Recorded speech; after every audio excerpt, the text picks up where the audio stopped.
அண்ணன் சீர்திட்டம். ஒவ்வொரு குடும்பத்திற்கும் மிகப்பெரிய மகிழ்வை தருவது அந்த குடும்பத்தில் நடக்கும் திருமண கொண்டாட்டம் தான்.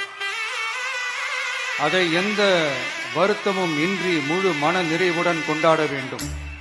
அதற்காகவே நம் தங்கைகளின் திருமணத்திற்காக 8 கிராம், அதாவது 1 பவுன் தங்கமும் தரமான பட்டு சேலையும்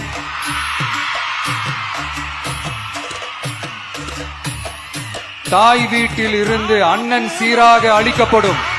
தாய் மாமன் தங்க மோதிரம் திட்டம். உலகத்துல மனுஷனா பிறக்கிறதே பெரிய விஷயம். அதுலயும் நம்ம தாய் நாடான தமிழ்நாட்டில் பிறக்கிறது மிகப்பெரிய வரம். அப்படி நம்ம தமிழ்நாட்டில் பிறக்கிற குழந்தைகளை வரவேற்கும் திட்டம் தான் தாய் மாமன் தங்க மோதிரம் திட்டம்.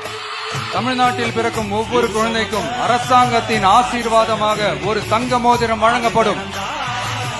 இப்படியான அந்த மகிழ்வை பங்கேற்பதில் தமிழக வெற்றி கழகமும் நாமும் பெரும் மகிழ்ச்சி அடைவதை